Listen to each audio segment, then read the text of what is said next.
యేసుక్రీస్తు ప్రభువారి నామములో చేరువచ్చిన దేవుని ప్రియులందరికీ కూడా వందనాలు చేసుకుంటున్నాం. ప్రభువుని బట్టి ప్రియమైన వారారా, దేవుని మరి సహాయం బట్టి నేటి వరకు ఆయన నెమ్మదిని బట్టి మనం నెమ్మది మనసుపడుతున్నాం. మనం ప్రభువుని బట్టి నడిపించబడుతున్నాం. అందును బట్టి మరి నేటి వరకు సజీవులమై దేవుని బట్టి మనందరం కూడా మరి పునరుద్ధానంగా చేరి తిరిగి వాక్య ధ్యానం వరకు మన సజీవులమై నేను వాక్యాన్ని మనం ధ్యానిస్తున్నాం. దయచేసి నేను వాక్యం మనందరం వెళ్ళిపోతున్నట్లుగా దేవుని పరిశుద్ధ గ్రంథాలు మనకు తెలిసినట్లయితే దయచేసి మనందరం కూడా మొట్టమొదటిగా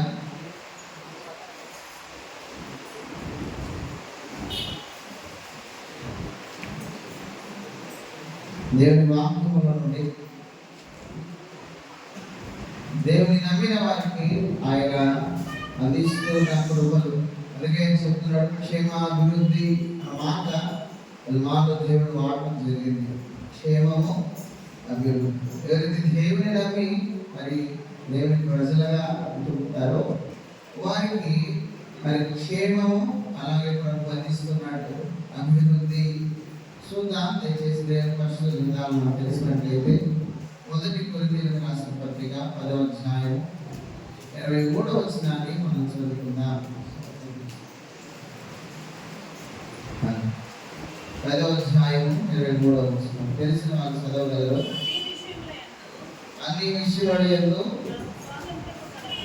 నాకు స్వాతంత్రము కలదు, కానీ అన్నీ చేయదగినవి కావు. అన్నిటి యందు నాకు స్వాతంత్రము కలదు, కానీ అన్ని క్షేమాభివృద్ధి కలుగ చేయవు. ప్రార్థన చేసుకున్నా. మహోన్నతుడా, కృపగల దేవా, పరిశుద్ధుడా, మా గొప్ప దేవా యేసయ్యా, మీకు వందనాలు స్తుతులయ్యా. మీ శ్రేష్టమైన కృప చొప్పున ఇదిగో ప్రభువా, నేటి మీ పునరుద్ధారణలో వాక్య ధ్యానంలో ఇదిగో ప్రభువా ఓపికతో మీ సన్నిధిలో ఇదిగో నిలిచి ఇదిగో ప్రభువా వాక్యాన్ని ధ్యానించడమే మమ్మల్ని స్థిరులుగా నియమించడానికి స్తోత్రాలు. చదువులను నేను దీవించండి. నేను ఆస్తులు దీని వాళ్ళు ఎన్నికలేని వారు ఏంటంటే స్తోత్రాలు. అదొకసారి నేను కాదు కానీ నువ్వు మాట్లాడితే మాకు మేలు. మీ ఆత్మ నడిపించండి, సహాయం చేయండి. ఏ శ్రేష్టమైన నామములో నిలబెట్టుకుంటున్నాము తండ్రి. ఆమేన్.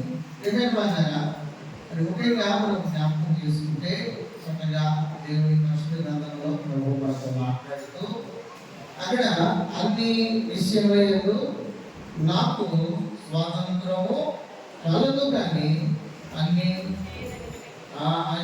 చేయదగినవి కావు. దేవుని బిడ్డలుగా, దేవుని పౌరులముగా, లేక దేవుని మరి దాసులముగా మనందరం కూడా అన్ని విషయాలలో మనకు స్వేచ్ఛ ఉంది. అయితే ప్రభు అంటాడు స్వేచ్ఛను కదా కలుగు చేశాడు. నాకు స్వాతంత్రము కలదు, కానీ అనియు క్షేమాభివృద్ధి మాట్లాడుతూ కానీ అన్ని క్షేమాభివృద్ధి కలుగజేయు.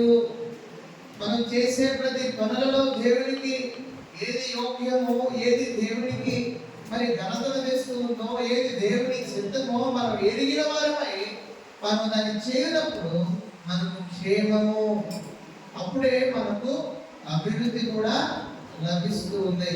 అందుకని ప్రియమైన మాట్లాడుతూ క్షేమాభివృద్ధి కలుగ చేయవు అంటాడు. ఎప్పుడు కలుగ చేయమంటే అన్ని మనం చేయనప్పుడు, ఏది దేవునికి విరోధమో, ఏది దేవునికి మరి ధ్యేయమో, ఏది దేవునికి అవసరం లేదో ఆ క్రియలు కార్యాలలో కూడా మనం పాలు పొందనప్పుడు, వాటిలో కూడా మనం పాలిభాగస్తులుగా ఉన్నప్పుడు అది దేవుని కదా క్షేమము.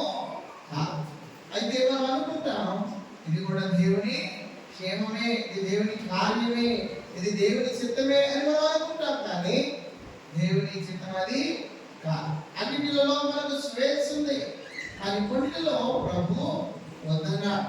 అలాగైతే ఉదాహరణకు ఆదాము హవ్వలను మనం జ్ఞాపకం చేసుకుంటే వారిలో ఆదాము హవ్వలలో మరి దేవుడు ఆ ఎదోను తోట మీద అంతటి ఆధిపత్యాన్ని ప్రభు అందించాడు. అయితే ఒకటి వద్దన్నాడు, ఆ మంచి చెడుల మరి జ్ఞానం ఇచ్చు ఆ వృక్షం యొక్క పండును తినద్దన్నాడు. తినద్దన్నది మరి హవ్వ మరి ఆదాములు ఏం చేశారంట, తిన్నారు. ప్రియమైన వాళ్ళారా, క్షేమాభివృద్ధి వారికి కలగలేదు. వారు ఎప్పుడైతే దేవుని లోకించలో దేవుని సిద్ధానుసారులై దేవునికి మరి విడలగా లేక దేవుని సృష్టికి మరి వారు పాత్రలుగా ఉన్నారో మరి అప్పటి వరకు వారి క్షేమము. ప్రతి జంతువుకు ఆ ఆదాము పేరు పెడుతూ ఉన్నాడు, లేక ప్రతి చెట్టును లేక ప్రతి ఆ పుట్టను చూస్తూ ఉన్నాడు, ప్రతిదీ కూడా పరిశీలన చేస్తూ ఉన్నాడు, ప్రతిదీ కూడా పరీక్షిస్తూ ఉన్నాడు, ఎంతో బాధ్యతతో యథార్థతతో పనిచేస్తూ ఉన్నాడు. దేవుడు తనకు అప్పగించబడిన బాధ్యతను నెరవేరుస్తూ ఉన్నాడు. ఎప్పుడైతే దేవుడు వద్దనది తిన్నప్పుడు లేక చేతనది చేసినప్పుడు ఆయన ఏమయ్యాడట, అతనుకున్న క్షేమాన్ని పోగొట్టుకున్నాడు, అతనున్న అభివృద్ధిని పోగొట్టుకున్నాడు. ఆయన దేవునికి దోషుడిగానో దేవునికి వేరై దేవునికి విరోధిగా నిలిచినట్లుగా ఆయన ఆ ఎదోను తోటలో నుండి వెలివేయబడ్డాడు. అయితే ప్రియమైన వారందరా, ఏది మనకు క్షేమము? వాటిలో మనం చూద్దాం. అపోస్తల కార్యములు 9వ అధ్యాయము 31వ వచనాన్ని మనం చదువుకుందాం. అపోస్తల కార్యములు 9వ అధ్యాయం 31వ వచనం. కావున యూదయ గలిలయ సమరయ దేశములంతటా సంఘము క్షేమాభివృద్ధి నొందుచు సమాధానము కలిగినదై ఉండెను, మరియు ప్రభువునకు భయమును పరిశుద్ధాత్మ ఆదరణై కలిగి నడుచుకొనుచు విస్తరించుచుండెను.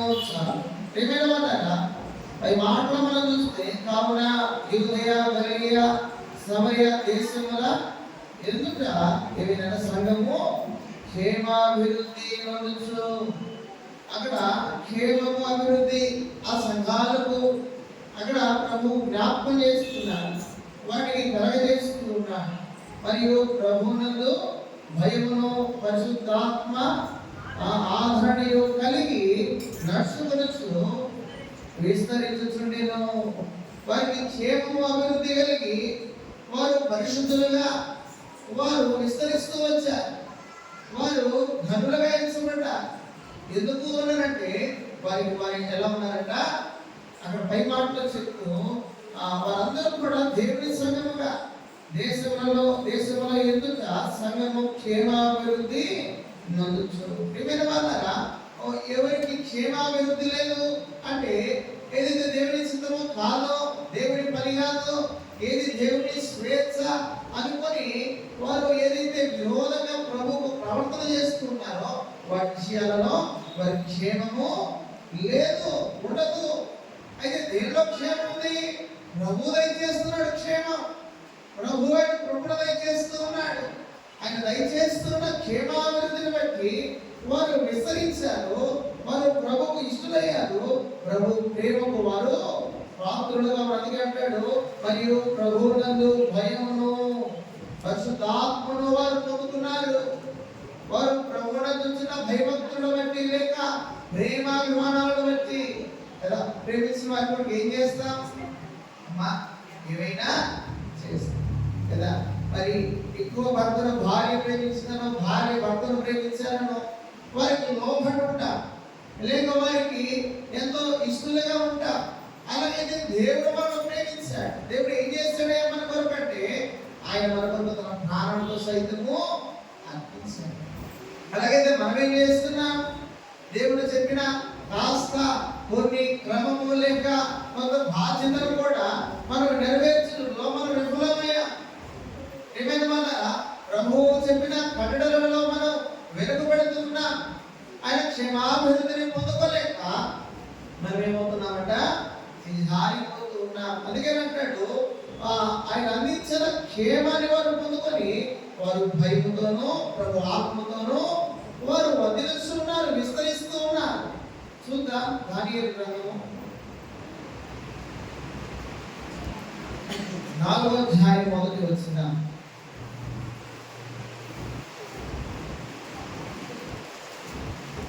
దానియేలు గ్రంథము 4వ అధ్యాయం 1వ వచనం.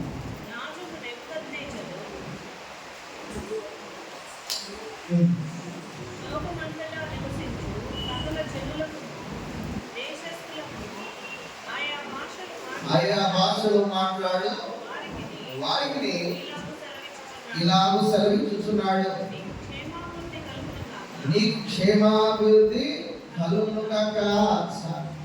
ఎవరు దయచేస్తున్నారు? ఎవరు ఆ క్షేమాభివృద్ధిని మరి లేక ఆశీర్వదిస్తున్నారంటే రాజు నెబుకద్నెజరు.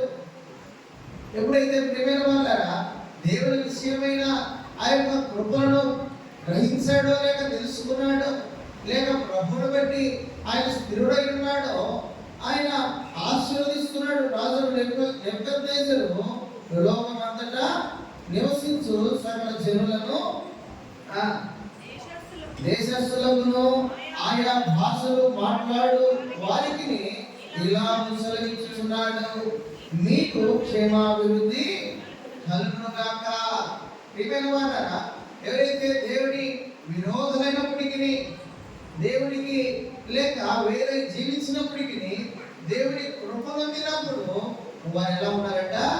ఎంతో దేవుని నందు విస్తరించు వారిగా, లేక ఆశీర్వదించబడేవారిగా, లేక ఆశీర్వదించే వారిగా వారు కనబడుతున్నారు. దేవుని వారి జీవితాలలో ఒక భాగ్యంగా వారి జీవితాలను మారుస్తూ ఉన్నారు.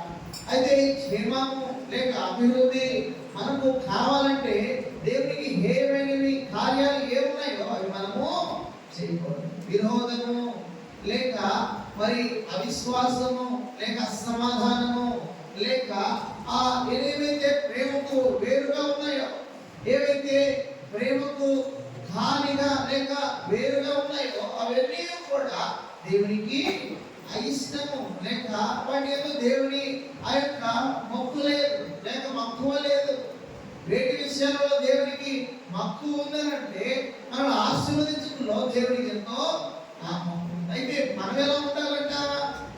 ఆయన కట్టడలలో లేక ఇచ్చిన స్వేచ్ఛలో మనం ప్రభుకు లోబడాలి. అలా లేనట్లయితే మనం ప్రభువు వేరే మనం విలువేయబడతా, ప్రభు మనలో నుండి మనం ప్రభులో నుండి వేరేళ్తాం. ప్రేమైన వాళ్ళరా రీతిగా వేరైన మనం ఆ క్షేమాభివృద్ధిని మనము పొందుకోలే.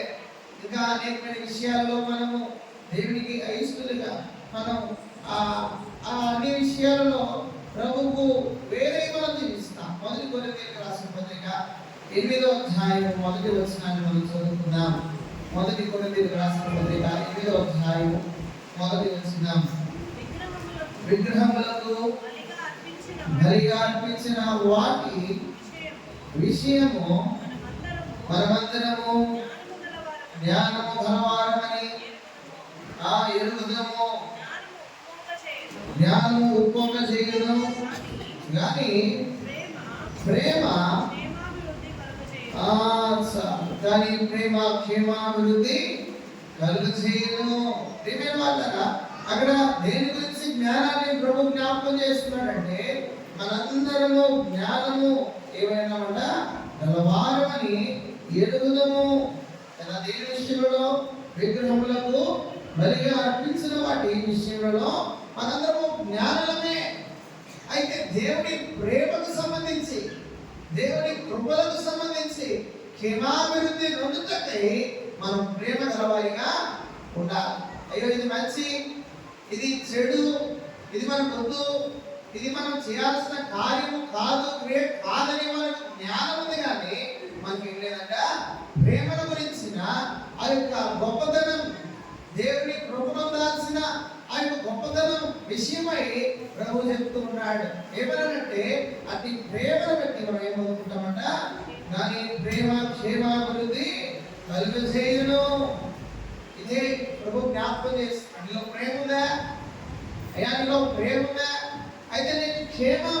నీకు అప్పుడు దేవుని బట్టి ప్రేమ, ఎవరిని బట్టి మనం ప్రేమ పొందాలి, ఎవరిని బట్టి ప్రేమించాలి అని అంటే క్రీస్తుని బట్టి మనం ఇతరులను ప్రేమించాలి. మనం ఒకరినొకరు ప్రేమించుకోవాలి, ఒకరినొకరు ప్రార్థించుకోవాలి, ఒకరినొకరు ఆదరించుకోవాలి. ఇదే ప్రభు జ్ఞాపకం చేస్తున్నాడు. ఇది వారమైన మనకు క్షేమము. ఏది క్షేమం? రేపిలవారా ఉచితమైన క్షేమం, దేవుని ఉచితమైన కృప మనకు లభిస్తూ ఉంది. ఏదైతే దేవునికి హేయమైన కార్యాలు చేసి మనం క్షేమం కావాలంటే అది జగదు. ఉదాహరణకు ఎవరైనా ఏదైనా విషయంలో దేవుని మాటలు నచ్చుకొని, అయ్యో ఇవి నీవు కూడా నాకు ఇష్టం లేదే, ఎందుకు ఇలా పదే పదే బోధిస్తారు, పదే పదే లేక చెప్తారు, ఇలా ఎందుకని మిమ్మల్ని బాధ పెడతారు అన్నట్టు ప్రియమైన వాళ్ళరా, ఒక దాసుడు చెప్తున్నాడు. ఒక వైద్యుడి దగ్గరికి మనం వెళ్ళినప్పుడు లేక ఒక గాయము లేక ఏదైనా మచ్చో లేకపోతే ఏదైనా మరి ఆ రకమైన బాధ కలిగజేసే ఆ యొక్క మరి మన జీవితాల్లో ఉన్నట్లయితే ఏం చేస్తాడు? దాన్ని గుర్చడము లేక దాన్ని కదిలించడము లేక దాని నుండి మనం తీయుటకు కదా ఆయన ఏం చేస్తాడు? దాన్ని నొక్కుతాడు. ఇంజక్షన్ వేస్తాడు అనుకోండి, ఇంజక్షన్ వేస్తాడు. జ్వరం వచ్చింది వెంటనే ఏం చేస్తారు? ఇంజక్షన్ వేస్తారు. లేదు లేకపోతే ఏదన్నా ఉదాహరణకు ఈ మధ్య ఎక్కువైపోయింటే వ్యాధుల కంటే అన్నం ఎక్కువైపోయింది అంటే జుట్టు తక్కువైందనో లేకపోతే రంగు తగ్గినామనో లేకపోతే ఏదైనా మచ్చలు వచ్చేయనో లేకపోతే ఏదైనా కురుపులు వచ్చేయనో ఏం చేస్తాం? వెంటనే దానికి సంబంధించిన వైద్యుడి దగ్గరికి వెళ్ళి దానికి సంబంధించిన వైద్యాన్ని మనము పొందుకుంటాం. ఆయన ఏమన్నా ఊరికే పంపిస్తాడా అంటే ఆయన పంపించే పంపిస్తాడు, ఆయన వైద్యాన్ని ఆయన ఇచ్చే పంపిస్తాడు. ఏవో ఇచ్చినప్పుడు దానికి లోపడతా కదా, అయ్యా నువ్వు ఇలా ఉండాలంటే ఇదిగో ఇది నేను నీకు ఇవ్వాలన్నప్పుడు లోపడతా లేక భయపడతా లేక ఇష్టపూర్వకంగా దాన్ని మనం స్వీకరిస్తా. అలాగైతే దేవుని మాటల యందు మనం కూడా ఏం చేయాలంట? ఆయన నొక్కినప్పుడు మనము లోపడాలి, ఆయన కూర్చున్నప్పుడు మనము స్వీకరించాలి. అందుకే మాటలు మాట్లాడుతూ దేవుడు ప్రేమ పూర్ణుడు, ప్రేమ లేనివాడు దేవుడును ఎరుగడు. ఇతరులను ప్రేమించాలి, ఇతరుల పట్ల ప్రేమ కలిగి ఉండాలి, ఇతరుల పట్ల మంచి అభిమాన సంబంధాలు ఉండాలి. ఎంతో దేవుని ప్రేమ ఉండాలి. మనుషుల ప్రేమ దేవునికి సాటి రాదు. ప్రేమైన వాళ్ళ గొప్ప ప్రేమ. అందుకే ప్రభువు చివరికి వచ్చి ఆయన ఏం చెప్తున్నాడంటే, నీవు ప్రేమ కలిగి ఉంటే నీకు క్షేమాభివృద్ధి కలుగుతుంది. చూద్దాం మరి ఆ ప్రేమ గురించిన అప్పుడు మాటలు చూసుకొని మనం సాగిపోదాం. మొదటి కొరింథీయులకు రాసిన పత్రిక 13వ అధ్యాయము కొన్ని మాటలు మనం చదువుకుంటూ ముందుకు సాగిపోదాం. 13:1 నుంచి మనుషుల భాషలతోనూ దేవదూతల భాషలతోనూ నేను మాట్లాడినను ప్రేమ లేని వాడనైతే ఇదన్నమా నోవేడు కంచును నడగడలాడు కాలమనయుండును. అక్కడ చక్కగా మాట్లాడుతూ ఉంటాడు. ఆయన ఎలా మాట్లాడుతున్నాడంట? మనుషుల భాషలతోనూ దేవదూతల భాషలతోనూ నేను మాట్లాడి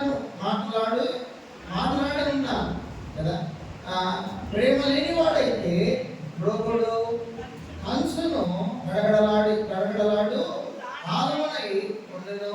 తిరిగి ప్రభు జ్ఞాపకం చేస్తూ, ఒకవేళ మనం ప్రభు మాటకు మనం లోపడకపోతే అంటే ప్రేమ లేని వాళ్ళమైతే అంటే దేవుని మాటలు మనలో ఉంచగలిగినప్పుడు ఆ కంచె రోగుడు కంచెను గడగడలాడించు అంటే మూలేదన్నా ఒక తాంబూలమో లేకపోతే ఏదన్నా ఒక రకమైన ఆ శబ్దం చేసే ఆ శబ్దం ఏమైనా చేసామనుకోండి దానివల్ల ఉపయోగమేమీ లేదు.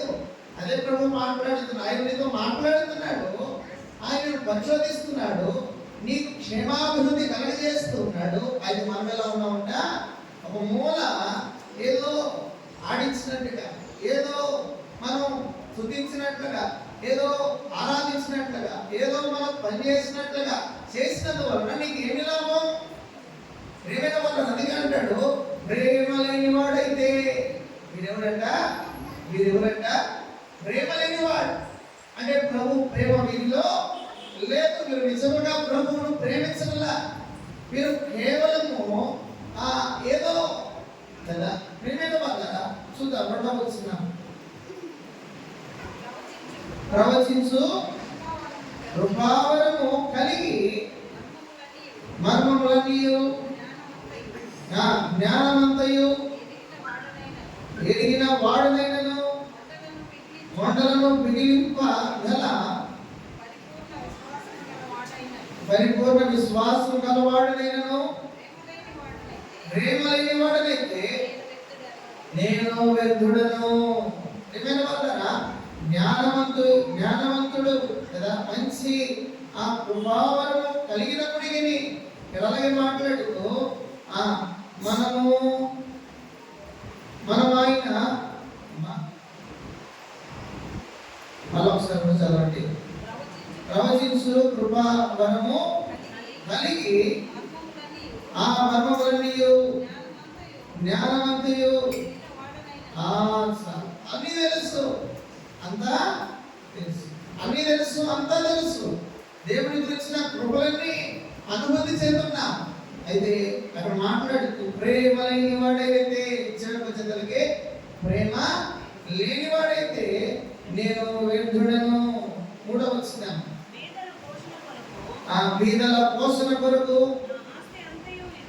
నా ఆస్తి అంతయు ఇచ్చినను కాల్చబడుటకు నా శరీరము అప్పగించినను ప్రేమ లేని వాడినైతే నాకు ప్రయోజనం ఏమీ లేదు. నాకు ప్రేమ దీర్ఘకాలము సహించును, దయ చూపించును.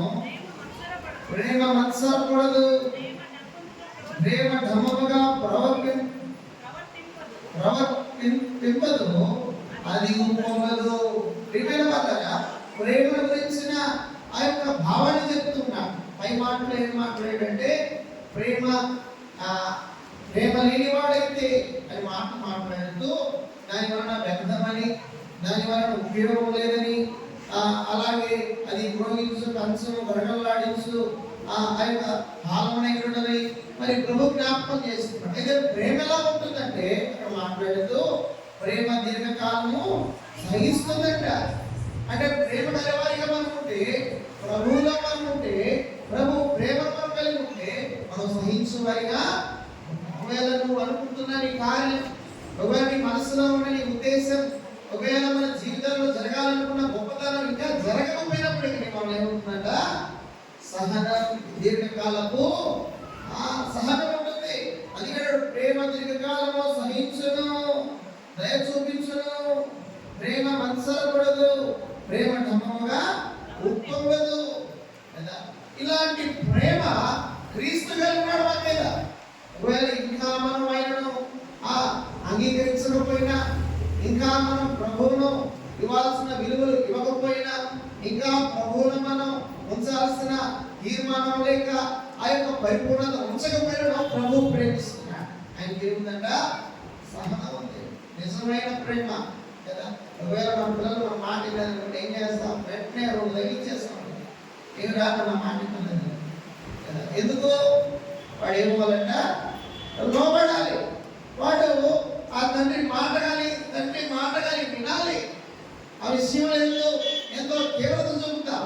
అలాగైతే క్షేమాభివృద్ధి పొందాలనుకుంటున్న మనము ప్రభు కూడా లోబడాలి, దేవుని ప్రేమించాలి, దేవునిలో మనం కట్టుబడి ఉండాలి. అయితే ప్రారంభంలో మాట్లాడుతూ క్షేమాభివృద్ధి కలగదంట. ఎందువల్ల కలగదు? వారు దేవునికి వేరే జీవిస్తున్నారు, వారు విశ్వాసులే, వారు దేవుని చేత పిలువబడిన వారే.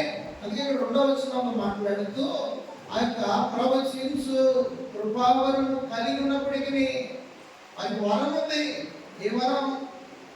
నా వరాలు దేవుడు ఒక్కడే కదా అని మాట్లాడుతూ కొన్ని మాటలు ఇక్కడే మాట్లాడు 12:4 నుంచి మాట్లాడతారు. కృపావరములు నానా విధములుగా ఉన్నవి కానీ ఆత్మ ఒక్కడే, మరియు పరిచర్యలు నానా విధములుగా ఉన్నవి కానీ ప్రభువు అక్కడే. ఇంకా చాలా విషయాలు అక్కడ 11 వచనాలు మనం చూస్తే 11 వచనాల్లో ఆత్మ మూలంగా మనం నడుచుకున్నప్పుడు అక్కడే మనం ఆత్మ మూలంగా నడుచుకుంటా కదా, ఆత్మ మూలంగా విశ్వాసం, ఆత్మ మూలంగా మనం ప్రవచించు అర్థము చెప్పువారు, ఇవన్నీ వరాలు ఎవరికి ఇచ్చాడు? ఇవి ఆయన బిడ్డలకి ఇచ్చాడు. ఇక్కడ కొంతమందిగా కూడా మనం జ్ఞాపకం చేసుకుంటే ఆ 13 మొదటి భాగంలో మాట్లాడుతూ మనుషుల భాషలను దేవదూతుల భాషలతోనూ నేను మాట్లాడినను. ఇక్కడ భాషలు అంటే ఏవో భాషల గురించి ఏం కాదు. మరియమ్మ గారికి పోయి దేవదూత ఏవో భాషలో మాట్లాడుంటే ఏమనేది? అయ్యా నువ్వేం చెప్తున్నావు నాకు అర్థం కాలేదు అని అనుకుంటారు. ప్రియమైన దేవుడు మన భాషలో మాట్లాడుతున్నాడు, మనకు అర్థవంతంగా జ్ఞాపకం చేస్తున్నాడు. అయితే మనం ఆయనకు లోబడాలి, మనం తిరిగి అదే ప్రేమను చూపాలి. 5వ వచనాన్ని చూద్దాం. 13:5 అమర్యాదగా నడువదు, స్వప్రయోజనము త్వరగా కోపపడదు, అపకారము మనసులో ఉంచుకొనదు, దుర్నీతి విషయమై సంతోషపడక సత్యమునందు సంతోషించును. దుర్నీతి విషయమై ఏం లేదంట? సంతోషపడక సత్యమునందు సంతోషించును. సమయాల్లో కొన్ని మీటింగ్స్ జరుగుతాయి. ఇలాంటి మీటింగ్స్ అంటే మరి ఇక్కడ జరిగిన లేకపోతే దేవుని సన్నిధి లేక దేవునికి సంబంధించిన ఒక ప్రత్యేకమైన ఈ పరిశుద్ధ స్థలంలో దేవుని గురించిన మరి బోధలు లేక దేవుని గురించిన స్థుతుల గురించి మరలా ఏం జరుగుతాయి? మీటింగ్స్ జరుగుతాయి. దేని గురించి? ఇలా మాట్లాడారే, లేకపోతే ఇలాగా ఆడారే, ఆమె గురించే లేక ఆయన గురించే ఏం జరిగిందంట? గొప్పలు లేక ప్రత్యేకించి వారి గురించే ఏదో కనపరిచారే. ప్రియమైన వారా మాట్లాడుతూ దుర్నీతి విషయమై సంతోషపడదంట. ఏదైతే దేవుని మహిమార్థంగా మన హృదయాలు ఉప్పొంగుతూ ఉన్నాయో దాన్ని బట్టి మనకు క్షేమాభివృద్ధి. ఏదైతే దుర్నీతి విషయమై మనం ఉప్పొంగుతామో దాన్ని బట్టి మనకి ఏం కలుగుతుందంట? క్షేమాభివృద్ధి కలగదు. ప్రియమైన వారా ప్రేమ దీర్ఘకాలము సహిస్తుంది. ప్రేమ దీర్ఘకాలము సహిస్తుంది, దయ చూపించును. ప్రేమ మత్సరపడుతూ, ప్రేమ ఘనముగా అలాగే మాట్లాడుతూ అది ఉప్పొంగదు. ప్రియమైన వారా అది ఉప్పొంగదంట. ఎంతో విలువలతో, ఎంతో కట్టడలతో, ఎంతో దేవుని శ్రద్ధలతో లేక భక్తులతో, ఎంతో విశ్వాసమునందు కర్తలుగా ప్రభు మనను ఉంచేవాడిగా మనను ఏర్పరుస్తున్నాడు. అందుకే అంటాడు క్షేమం అంటావా? ఏంటంటా ఎవరిని బట్టి క్షేమం? అపవాది నుండి మనకు క్షేమం, విరోధుల నుండి మనకు క్షేమం. ఎవరైతే నష్టపోతారో లేక ఎవరైతే దూషిస్తారో వారి నుండి మనకు క్షేమం, అభివృద్ధి. వారికి మనం ఏం కలుగుతుందంట? అభివృద్ధి. ఇది కావాలంటే మనం దేవుని కట్టడానికి ఏం చేయాలంట? లోపడాలి. లోపడుతున్నావా? ఈ సహోదరుడా దేవునికి భయపడుతున్నావా? దేవుని విషయమైన భక్తికి నీవు దాసుడై ఉన్నావా? ఒకసారి మనం పరిశీలన చేసుకున్నా. ఏవో కార్యం ఒక పలుసు మోగినట్లుగా పోయిన వాళ్ళ జీవితాలు ఉన్నట్లయితే దానివల్ల మనకు ఉపయోగము లేదు. ఒకవేళ నీవు మరింత గట్టి స్వరముతో ఒకవేళ నీవు స్తుతించుండొచ్చు, ఒకవేళ నువ్వు ధ్యానించుండొచ్చు, ఒకవేళ అట్టి వరాలు నీవు కలిగి ఉండొచ్చు, కానీ నీలో ప్రేమ లేకపోతే అది వ్యర్థమే. చివరికి 8వ వచనాన్ని చదువుకొని మనం ముందుకు సాగిపోదాం. ప్రేమ శాశ్వత కాలము ఉండును, ప్రవచనములైనను నిరర్థకములైనను నిలిచిపోవును, జ్ఞానమైనను. ఏమైనా వాళ్ళ విషయమైన ఆ తీవ్రతను మనం నిలిచినప్పుడు, మనం ఉండినప్పుడు మనం ఎలా ఉన్నాం? ప్రయోజనకరంగా. చివరిగా మాట చదువుకున్నాం. హెబ్రీయులకు రాసిన పత్రిక 4వ అధ్యాయం 29వ వచనాన్ని మనం చదువుకుందాం. హెబ్రీయులకు రాసిన పత్రిక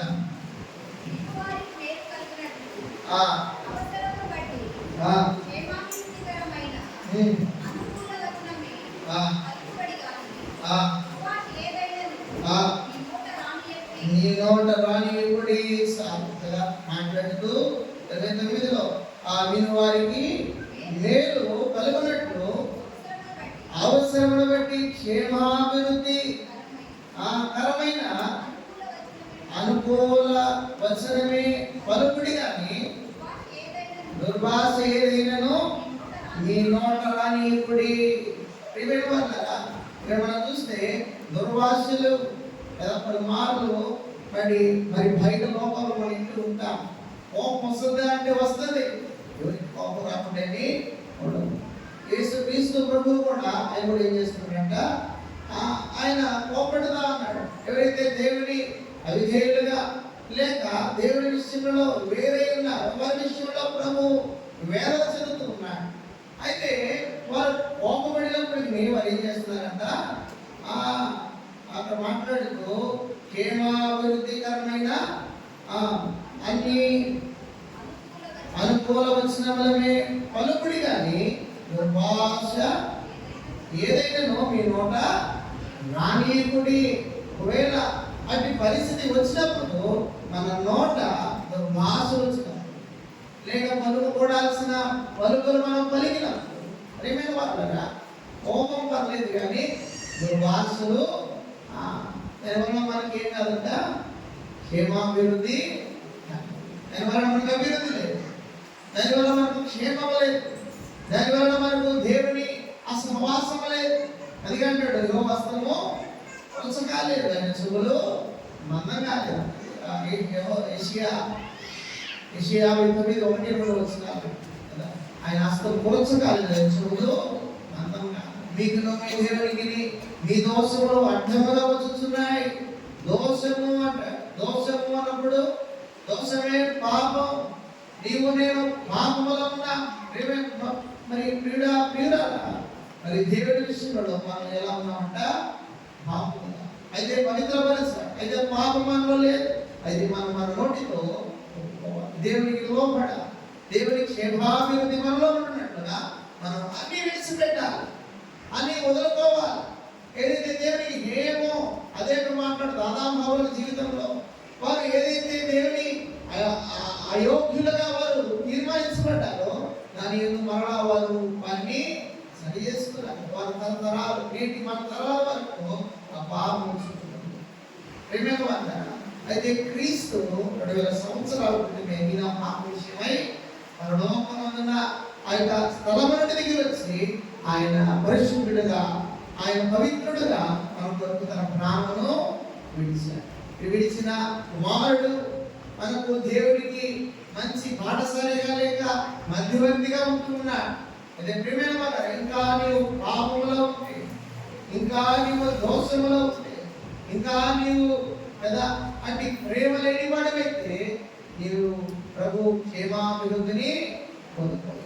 ఆయన హెచ్చరిస్తూ ఉన్నాడు, ఆయన మరి గద్దిస్తూ ఉన్నాడు, బలవాళ్ళు ప్రభు బోధిస్తూ ఉన్నాడు. అందుకే మాట్లాడుతూ కొన్ని మాటలు చెప్తూ దయచేసి ఈ మాటలు చెప్పి నేను ముగిస్తాను. 1 కొరింథీయులకు రాసిన పత్రిక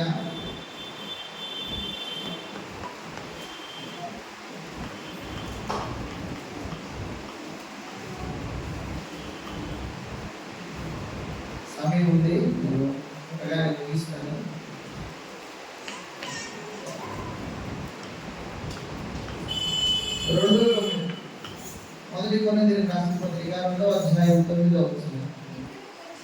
ఇందులో గురించి దేవుడు నన్ను ప్రేమించు వారి కొరకు ఏమి సిద్ధపరిచెను?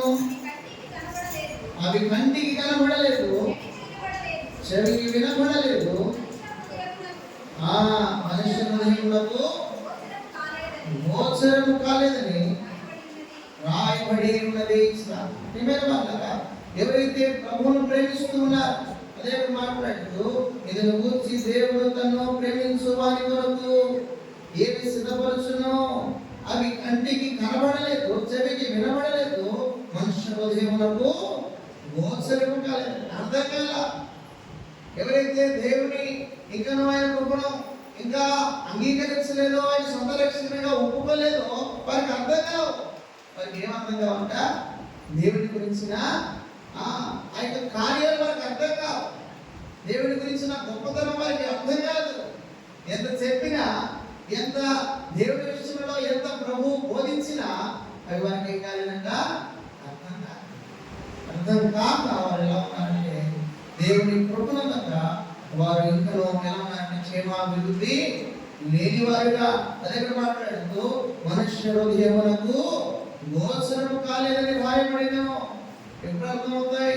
నిజంగా నమ్మితే, నిజంగా నీవు దాని విశ్వాసం ఉంచితే, నిజంగా నీవు వాటి ఎందుకు నిరీక్షణ ఉంచితే నా వెంటనే అవి నీకు ప్రార్థించబడతాయి. చూద్దాం యోగ గ్రంథము 33:16. యోగ గ్రంథము 33:16. యోగ 33:16. నరులు గర్విష్ఠులు కాకుండా చేయనట్లు తాము తలచిన కార్యము వారు మానవున చేయనట్లు గోతికి పోకుండా వారి కాపాడినట్లు, కత్తి వలన నశింపకుండా వారి ప్రాణము తప్పించినట్లు ఆయన వారి చెవులను తెరవచేయును, వారి కొరకు ఉపదేశము సిద్ధపరిచెను. ప్రభు ఏం చేస్తున్నాడంట? నరులు గర్విష్ఠులు కాకుండానట్లు తమ తలచిన కార్యము వారి మానుకున్నట్లు.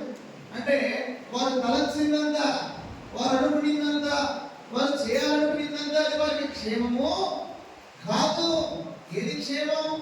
ఏది దేవుని ఆ యొక్క మరి మాట్లాడుతూ వారికి ఆ ఫ్రీడమ్ ఇచ్చాడు, వారికి ఒక రకమైన స్వేచ్ఛను ఇచ్చాడు. అది స్వేచ్ఛలో ప్రభు కొన్ని నియమాలు ఉంచాడు. అందుకే యెహోషువతో మాట్లాడుతూ యెహోవా దేవుడు మోసే తర్వాత యెహోషువకు ఆ బాధ్యత అప్పగిస్తూ, యెహోషువ కదా మరి నేను మోసేకు తోడైనట్టు నేను నీకు కూడా తోడై, అయితే నీవు నా కట్టడలను అనుసరించాలి, నన్ను కదా బోధించాలి, నన్ను నిర్వహించాలంట గైకోవాలి. అలా లేనట్లయితే నేను నీకు కదా తోడై ఉంటానన్నాడు. నేను లేకపోతే తోడై ఉండడు. యెహోవా ఇల్లు కట్టించలేడు, ఆ సట్టు వారి ప్రయాస వ్యర్థమే. ఒకవేళ నీవు దేవుని చేత కట్టబడుతూ ఉంటే, ఒకవేళ నీ బండ నీ పునాది దేవుడే అయితే నీవు ఎలా ఉంటావు? బలంగా ఉంటావు, నీ పునాది స్థిరంగా ఉంటుంది. అలాగైతే ప్రియమైన ప్రభు పిలుస్తూ ఉన్నాడు తిరిగి రమ్మని. అక్కడ మాట్లాడుతూ గోతికి పోకుండా వారిని కాపాడినట్లు వారు ఎలా వెళ్తున్నారంట? గోతిలోనికి వెళ్తున్నారు. అయితే వారు వెళ్ళకున్నట్టుగా ఆయన ఏం చేస్తున్నాడంటే కత్తి వలన నశింపకుండా వారి ప్రాణమును తప్పించినట్లు ఆయన వారి చెవులను తెరవచేయును. వారి చెవులు ఏం చేస్తున్నాడంట? తెరవచేస్తున్నాడు. ఇంకా తెలుసుకోలేదంటే ఇంకా ఏమన్నారు? వారు సిద్ధంగా ఉన్నారు. మరి నాశనం పోలేక, మరి మరణమున పోలేక, వారి ఆ యొక్క ఉగ్రతకు వారు పాత్రులుగా ఉన్నారని ప్రభు జ్ఞాపకం చేస్తున్నాడు. ప్రేమైన వారు ప్రభు క్షమాగుణం, ప్రభు ప్రేమ, ప్రభు దయాళుడు కదా, ఆయన ఆదరించేవాడు, ఆయన ప్రేమించేవాడు.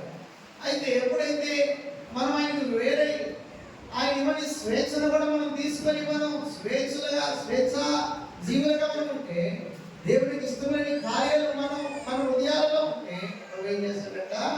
ఆయన కృప మనకి ఇవ్వకపోతే మనం ఏమవుతాం? ప్రియమైన వాళ్ళారా, ఆయన ఉగ్రతకు మనము సుధమ గొమొర ఆ ప్రాంతాన్ని ప్రభు మరి ఎంతో కాలం చూస్తూ ఉన్నాడు.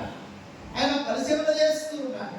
విశ్వాసం కూడా అక్కడ ఉన్నాడు. ఆయన తప్పించి అందయూ ప్రేమైన వాళ్ళారా ఆ లోతు పిలుస్తూ ఉన్నాడు. తన కుమార్తెను పిలిచాడు, తన భార్యను పిలిచాడు, తన అల్లుడు కూడా పిలిచాడు.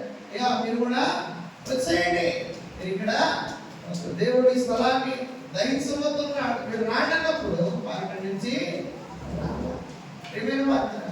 దేవుని ఆ ఉగ్ర అజల ప్రళయం ఇదిగో ఉందని చెప్తూ ఉంటారు. కానీ వారు ఎవరు 8 మంది రక్షించబడ్డారు. నోవాహు భార్య, ఆ కుమారుడు కోడలు. ఒకవేళ ఆ 8 మందిలో మనం ఒకరై ఉండాలి. ఆ ముగ్గురిలో మనం ఒకరమై ఉండాలి. ఆ దేవుని కృపలో పొందిన ఆ విశ్వాసులలో మనం ఒకరమై ఉండాలి. ఒకవేళ లేకపోతే మనం శిక్షకు పాత్రులుగా ఉంటాం.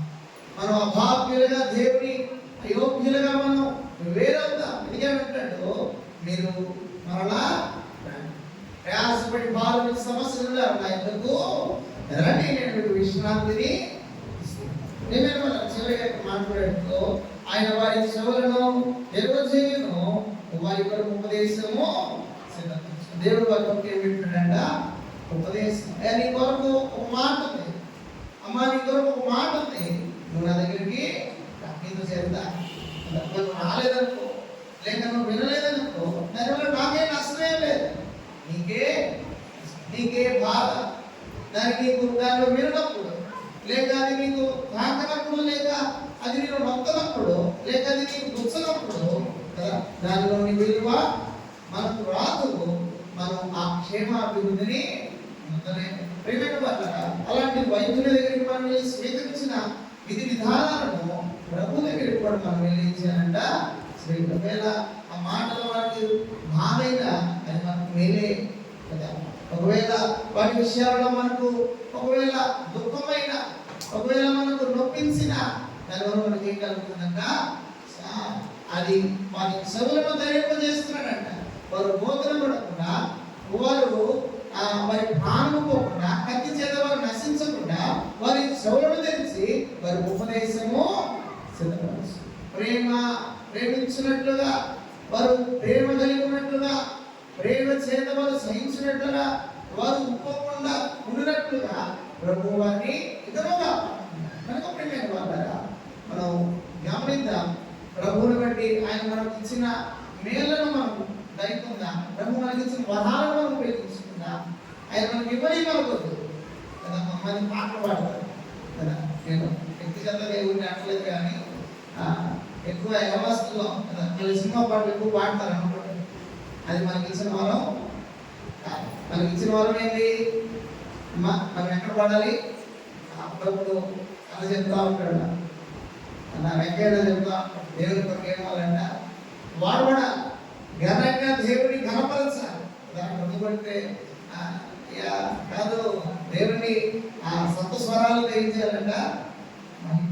ప్రియమైన వాళ్ళరా, ఒకరి గురించిన ఉద్దేశం కాదు, కానీ మనం దేవుడిని కనుకోవచ్చు. దేవుడు వరాలు ఇస్తున్నాడు. ఆ వరాలను మనము అప్పుడప్పుడు తాతయ్య కూడా చెప్తా ఉంటాడు, మీ వరాలని వాడుకోండి. ఆ పని అయిపోయింది, ఈ పని సమర్థించుకోండి, స్థానాలను మీరు ముందుండండి. ప్రియమైన వాళ్ళు ఎందుకు ఈ మాటలు పదే పదే పదే పదే దేవుడి వాక్యం బోధిస్తుందంటే మనం ప్రయోజనకరంగా ఉండాలి. పౌలు ప్రయోజనకరుడు. దేవుడు విడిచిపెట్టాలి. దేవుడు పట్టుకున్నాడు. ఒకవేళ దేవుడి చేత మొత్తపడ్డాడు, దేవుడి చేత తన కళ్ళు మూయబడుతున్నాయి. అలా దేవుడు ఏం చేశాడంట? ఒకవేళ మనం కూడా అలాంటి పరిస్థితుల్లో ఉన్నట్టయితే దేవుడు మనం కూడా నొద్దుతాడు, తన మార్గమునకు నడిపిస్తుంటాడు. అయితే ఇప్పుడు ఎలా ఉండాలంటే ఆయన క్షేమాభివృద్ధి నొందిన వారిగా, దైవన వారిగా, గ్రహించుకున్న వారిగా మన ప్రేమలో ఉండాలి. అందుకే మాట్లాడే ఆత్మ ఫలాల్లో మొదటిది ప్రేమ. అటు ప్రేమ గల వారిగా మనం ఉండాలి.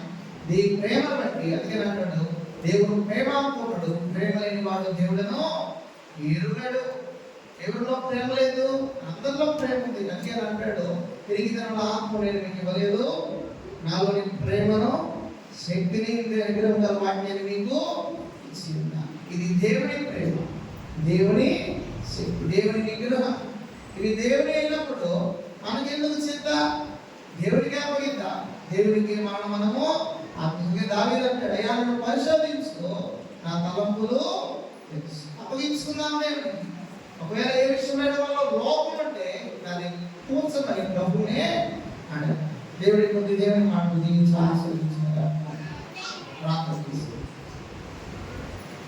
పెద్ద ప్రార్థన చేసి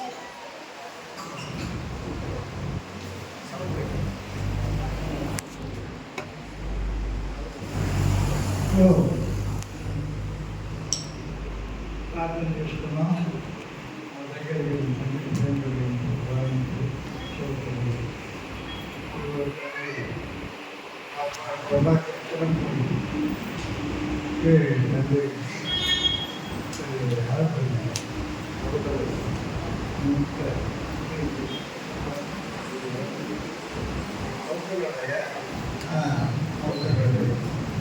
తర్వాత జీవ్ కుమారుడు సాహసు దానికి క్షేమంగా కనపడేది. వాళ్ళిద్దరూ కూడా క్షేమంగా కనపడేయాలి. ఎందుకంటే అది బ్రహ్మగా పడింది. అయినా ఆయన విషయం విధాలు ఇద్దరికి సంతోషం ఆరోగ్యం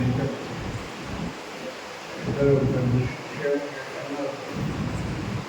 అది సరస్వతి ఇంకా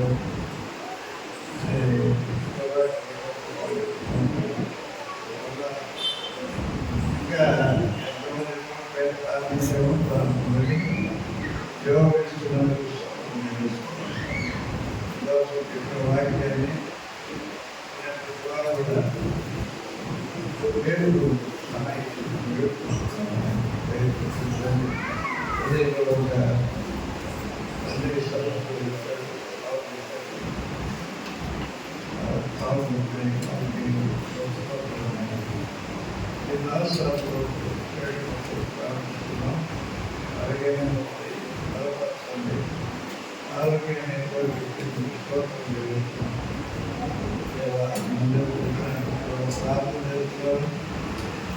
మీరే జవాబు